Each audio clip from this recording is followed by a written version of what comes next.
بسم اللہ الرحمن الرحیم۔ السلام علیکم۔ ہجرت کے چھٹے سال حضور اکرم صلی اللہ علیہ وآلہ وسلم نے دنیا بھر کے بڑے بڑے بادشاہوں کے نام خطوط ارسال فرمائے۔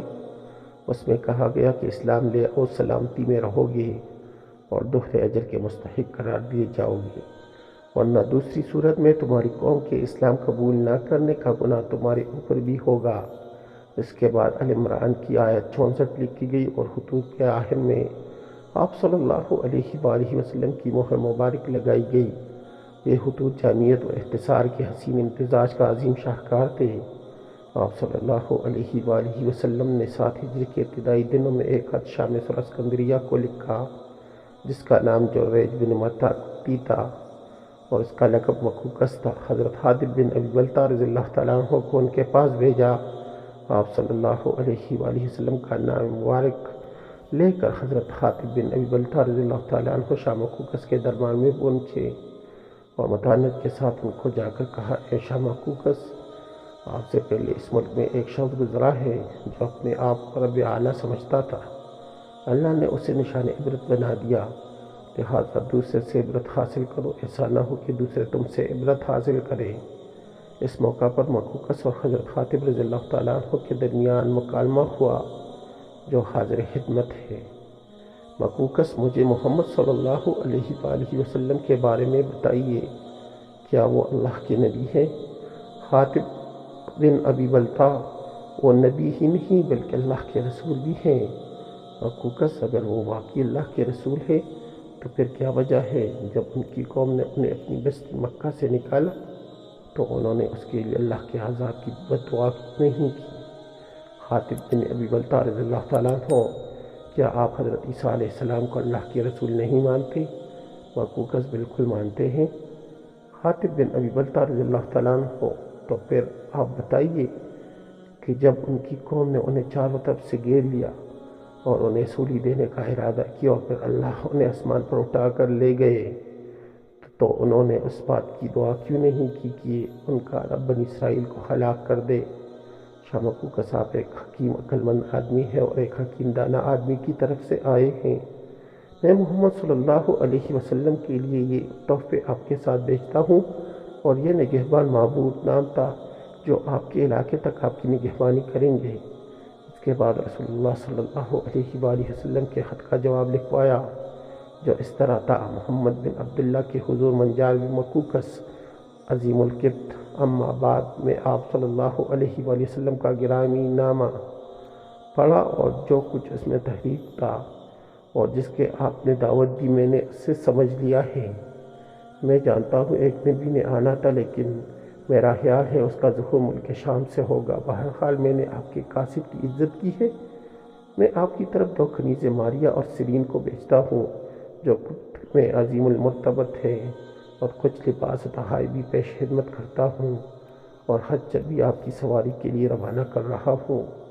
آپ پر سلامتی ہو۔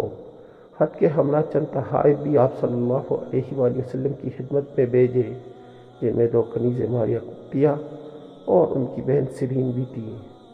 اس کے علاوہ ایک اونٹ، ایک سفید رنگ کا خچر، ایک نیزہ، قیمتی لباس، قیمتی خلعت اور 1000 مسقال سونا شامل تھا۔ بعض روایات میں یہ بھی ملتا ہے کہ شاہ مقوقس نے ایک معالج بھی ساتھ بھیجا جسے آپ صلی اللہ علیہ وسلم نے یہ کہہ کر واپس بھیج دیا کہ ہم لوگ سخت بھوک کے وقت کھانا کھاتے ہیں اور ابھی بھوک باقی ہوتی ہے، ہم کھانے سے ہاتھ اٹھا لیتے ہیں۔ حضرت حاطب رضی اللہ تعالیٰ عنہ کی کوشش تھی کہ وہ اپنے آقا و مولا صلی اللہ علیہ وآلہ وسلم کی امانتیں جلد سے جلد حاضر خدمت ہو کر پہنچا دے، لیکن خواتین کی ہمراہی کی وجہ سے وہ اس برق رفتاری سے چل نہیں سکتے تھے۔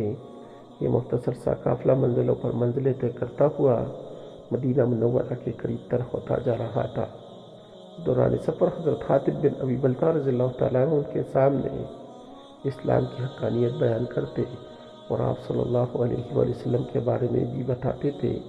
بالخصوص دونوں خواتین بڑے غور سے باتیں سنتی تھی۔ اگر کسی مقام پر کوئی بات سمجھنے میں دشواری محسوس کرتی تو استفسار کر لیتی۔ وہ سمجھ گئی تھی کہ دین اسلام ہی وہ دین ہے جو حق ہے اور اللہ تعالیٰ پسندیدہ ہے۔ آخرکار کئی دنوں کی طویل مسافت کے بعد یہ چھوٹا سا قافلہ حدود مدینہ منورہ میں داخل ہوا۔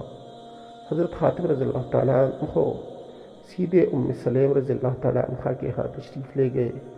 معزز خواتین کو وہاں ٹھہرانے کے بعد آپ برگاہ رسالت مواب صلی اللہ علیہ وآلہ وسلم میں حاضر ہوئے۔ اپنے محبوب صلی اللہ علیہ وآلہ وسلم کے قریب پہنچ کر نہایت ادب و محبت سے سلام عرض کیا اور شاہ مقوقس کا ہاتھ نکال کر پیش خدمت کیا۔ آپ صلی اللہ علیہ وآلہ وسلم نے مقوقس کے خط کی طرف دیکھا اور اسے کھولے بغیر ہی بتا دیا کہ اس میں کیا لکھا ہے۔ حضور صلی اللہ علیہ وآلہ وسلم نے سیدہ ماریہ رضی اللہ تعالیٰ عنہ سے شروع ہی سے پردہ کروایا۔ پھر مقوقس لکھا تھا کہ میں آپ کی خدمت میں 2 لڑکیاں بھجوا رہا ہوں جنہیں قبطی قوم میں بڑا درجہ حاصل ہے۔ گویا اس نے آپ صلی اللہ علیہ وآلہ وسلم کی تکریم کے اظہار کے طور پر انتہائی اعلیٰ خاندان کی لڑکیوں کا انتخاب کر کے بھجوایا تھا، نہ کہ غلاموں کی مارکیٹ سے خرید کر۔ حضرت ماریہ قبطیہ رضی اللہ تعالیٰ عنہ کو حضرت عائشہ رضی اللہ تعالیٰ عنہ کے پڑوس میں حضرت حارث بن نعمان رضی اللہ تعالیٰ عنہ کے مکان میں ٹھہرایا گیا۔ اگرچہ ماریہ قبطیہ رضی اللہ تعالیٰ عنہ کنیز تھی، لیکن اس کے باوجود آپ کو دیگر ازواج مطہرات کی طرح پردہ میں رہنے کا حکم دیا گیا۔ نبی کریم صلی اللہ علیہ وآلہ وسلم نے دونوں بہنوں کو ایک ساتھ اپنی غلامی میں جمع کرنا پسند نہ فرمایا اور ان دونوں میں سے کسی ایک کے انتخاب کے لیے بارگاہ الہی میں دعا کی، اے اللہ اپنے نبی کے لیے ایک کو منتخب فرما۔ چنانچہ حضرت سیدہ ماریہ قبطیہ رضی اللہ تعالیٰ عنہ کو اللہ پاک نے اپنے حبیب کے لیے یوں منتخب فرمایا کہ جب آپ علیہ السلام نے دونوں کنیزوں پر اسلام پیش فرمایا تو حضرت سیدنا ماریہ قبطیہ رضی اللہ تعالیٰ عنہ نے فوراً اسلام قبول کر لیا، جبکہ آپ کی بہن حضرت سیدنا سیرین رضی اللہ تعالیٰ عنہ نے کچھ دیر بعد اسلام قبول کیا۔ پھر حضرت سیرین رضی اللہ تعالیٰ عنہ کو آپ علیہ السلام نے حضرت حسان بن ثابت رضی اللہ تعالیٰ عنہ کو ہبہ کر دیا، جن سے حضرت سیدنا عبد الرحمن بن حسان رضی اللہ تعالیٰ عنہ پیدا ہوئے۔ حضور اکرم صلی اللہ علیہ وآلہ وسلم حضرت سیدنا ماریہ قبطیہ رضی اللہ تعالیٰ عنہ کو بہت پسند فرماتے۔ آپ رضی اللہ تعالیٰ عنہ پر کرم نوازی فرماتے ہوئے علیحدہ مکان عطا فرمایا۔ آپ صلی اللہ علیہ وآلہ وسلم مختلف اوقات میں آپ رضی اللہ تعالیٰ عنہ کے پاس تشریف لے جایا کرتے۔ اس وقت ان کی عمر مبارک 20 سال کی تھی۔ کچھ عرصہ بعد سیدہ ماریہ قبطیہ رضی اللہ تعالیٰ عنہ امید سے ہو گئی۔ آپ کی دیکھ بھال کے لیے حضرت ابو رافع رضی اللہ تعالیٰ عنہ کی اہلیہ حضرت سلمہ رضی اللہ تعالیٰ عنہ گاہے بگاہے تشریف لاتی۔ سیدہ ماریہ رضی اللہ تعالیٰ عنہ ایک بچے کی ماں بن گئی۔ ذوالحجۃ الحرام 8 ہجری میں 19 سے شہزادہ رسول حضرت سیدنا ابراہیم رضی اللہ تعالیٰ عنہ کی ولادت ہوئی۔ لونڈی جب بچے کی ماں بنے تو اس سے ام الولد کہتے ہیں۔ حضرت سلمہ رضی اللہ تعالیٰ عنہ نے اپنے خاوند کو بچے کی خوشخبری دینے کے لیے آپ صلی اللہ علیہ وآلہ وسلم کے پاس بھیجا۔ جبرائیل علیہ السلام آپ صلی اللہ علیہ وآلہ وسلم پہلے ہی خوشخبری دے چکے تھے۔ جب حضرت ابو رافع رضی اللہ تعالیٰ عنہ بارگاہ نبوت میں حاضر ہوئے تو آپ صلی اللہ علیہ وآلہ وسلم نے ارشاد فرمایا، بیٹے کی ولادت کی خبر دینے آئے ہو؟ جی ہاں یا رسول اللہ صلی اللہ علیہ وآلہ وسلم، اللہ تعالیٰ نے آپ کو چاند سا بیٹا عطا فرمایا ہے۔ آپ صلی اللہ علیہ وآلہ وسلم بہت خوش ہوئے اور ابراہیم نام رکھا۔ حضرت ماریہ قبطیہ رضی اللہ تعالیٰ عنہ کے ہاں بیٹے کی پیدائش کی خبر آن واحد میں مدینہ منورہ کی گلی کوچوں میں پھیل گئی، اور جب تمام ازواج مطہرات کو پتہ چلا تو ان کے اندر جذبہ رشک کی جگہ بنا لی۔ وہ جانتی تھی کہ اب حضرت ماریہ قبطیہ رضی اللہ تعالیٰ عنہ کی قدر و منزلت ان کے آقا مولا صلی اللہ علیہ وآلہ وسلم کی نظروں میں اور بھی بہت بڑھ جائے گی۔ 7ویں روز حضرت ابراہیم رضی اللہ تعالیٰ عنہ کا عقیقہ کیا گیا تو 2 مینڈے ذبح کیے گئے، ان کا سر منڈوایا گیا اور سر کے بالوں کے برابر چاندی تول کر صدقہ کی گئی اور بالوں کو زمین میں دفنایا گیا۔ حضرت ابراہیم رضی اللہ تعالیٰ عنہ کی عمر مبارک جب 1 سال سے قدر زیادہ ہوئی تو ان میں اپنے والد محبوب کبریا صلی اللہ علیہ وآلہ وسلم کی مشابہت کے آثار نمودار ہونے لگے۔ آپ صلی اللہ علیہ وآلہ وسلم بیٹے سے بڑی شفقت سے پیش آتے تھے۔ ایک روز حضرت ابراہیم رضی اللہ تعالیٰ عنہ کی حالت سے اندازہ لگ گیا کہ اس جہاں رنگ و بو سے ان کی رخصتی کا وقت قریب آ گیا ہے، تو نبی کریم صلی اللہ علیہ وآلہ وسلم کو اطلاع دی گئی۔ آپ صلی اللہ علیہ وآلہ وسلم حضرت عبد الرحمن بن عوف رضی اللہ تعالیٰ عنہ کا ہاتھ تامے نخلستان میں داخل ہوئے تو دیکھا کہ ابراہیم اپنی اللہ کی گود میں تم دوڑ رہا ہے۔ آپ صلی اللہ علیہ وآلہ وسلم نے بیٹے کو اپنے آغوش میں لے لیا۔ غم کے آثار آپ صلی اللہ علیہ وآلہ وسلم کے چہرے اقدس سے نمایاں تھے۔ پیدائش کے بعد 18 ماہ تک حضرت ابراہیم زندہ رہے اور پھر وفات پا گئے۔ حضرت ماریہ قبطیہ رضی اللہ تعالیٰ عنہ پر بیٹے کی موت کا غم پہاڑ بن کر ٹوٹتا تھا، لیکن اپنے محبوب صلی اللہ علیہ وآلہ وسلم سے تا قیامت تک کے لیے بچھڑ جانے کا تصور انہیں کبھی خواب میں بھی نہیں آیا تھا، لہٰذا یہ جدائی ان کے لیے بے حد گراں ناقابل برداشت تھی۔ اپنے محبوب صلی اللہ علیہ وآلہ وسلم کے ساتھ 4 سالہ رفاقت کا زمانہ یوں لگتا تھا جیسے 4 سانسوں میں بیت گیا ہو۔ ہر وقت آپ صلی اللہ علیہ وآلہ وسلم کی یادوں میں گمسم رہتی تھی۔ اب ان کا زیادہ تر یاد الہی میں بسر ہوتا تھا۔ 16 ہجری کا پہلا مہینہ آیا تو حضرت ماریہ قبطیہ رضی اللہ تعالیٰ عنہ کا وقت وصال آ گیا، لہٰذا بستر پر دراز ہو گئی۔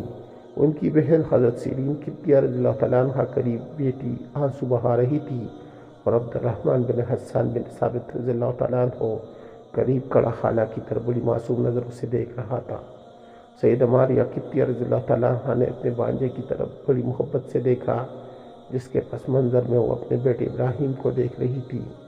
اس کے سر اور گالوں پر بڑے پیار ہاتھ پھیرا، بہن کی طرف اسی نظروں سے دیکھا کہ وہ تڑپ اٹھی اور پھر آخری سانس لے کر ہمیشہ کے لیے خاموش ہو گئی۔ اس وقت ان کی عمر 29 سال تھی۔ حضرت سیرین قبطیہ رضی اللہ تعالیٰ عنہ کے آنسو تھمنے کا نام نہ لیتے تھے۔ ماریہ قبطیہ رضی اللہ تعالیٰ عنہ کی وصال کی خبر مدینہ منورہ کی گلی کوچوں میں پھیل گئی۔ آپ رضی اللہ تعالیٰ عنہ کو جنت البقیع میں دفن کر دیا گیا۔ حضرت ماریہ قبطیہ رضی اللہ تعالیٰ عنہ کو اکثر مورخین سیرت نگاروں نے ازواج میں شامل نہیں کیا، جو غلط ہے، اور حقیقتاً ازواج مطہرات میں شامل ہے۔ وہ ہر نبی صلی اللہ علیہ وآلہ وسلم میں آنے والی واحد مثلی خاتون تھی۔ ان کا آبائی تعلق عیسائی مذہب سے تھا۔ وہ شاہی گھرانے سے تعلق رکھتی تھی۔ انہیں ایک بادشاہ نے نبی کریم صلی اللہ علیہ وآلہ وسلم کی خدمت میں بھیجا تھا۔ نہ صرف یہ بلکہ ان کا ذکر مبارک اشارے کنایوں ہی سے ہی زبور میں بھی آیا۔ چنانچہ نبی کریم صلی اللہ علیہ وآلہ وسلم کے حوالے سے جو مختلف پیشن گوئیاں بائبل کے مختلف مقامات پر آئی ہے، ان میں سے ایک پیشن گوئی یہ بھی تھی: تیری معزز خواتین میں شہزادیاں ہیں، ملکہ تیرے دہنے ہاتھ اوپیر کے سونے سے آراستہ کڑی ہے۔ دائیں ہاتھ کے الفاظ پر غور کرنا چاہیے۔ ملک یمن کا ترجمہ ہے۔ سب مورخین ماریہ خاتون رضی اللہ تعالیٰ عنہ کو ملک یمن بتاتے ہیں۔ پیشن گوئی بالا میں پہلے بتایا گیا کہ وہ شہزادی ہوں گی اور ان کا آنا ملک یمن کی شان میں ہوگا۔ زبور کی عبارت سے یہی عیاں ہوتا ہے کہ خاتون جو خاندادی و شاہی سے تعلق رکھتی ہوں گی، وہ نبی کریم صلی اللہ علیہ وآلہ وسلم کی خدمت میں پیش کی جائے گی۔ معزز دوستو، اگر آپ لوگوں کو میری ویڈیو اچھی لگی ہو تو میرے چینل کو سبسکرائب کریں، اس ویڈیو کو لائک کریں اور دوستوں کے ساتھ شیئر کریں۔ آپ لوگوں کا بہت شکریہ۔ السلام۔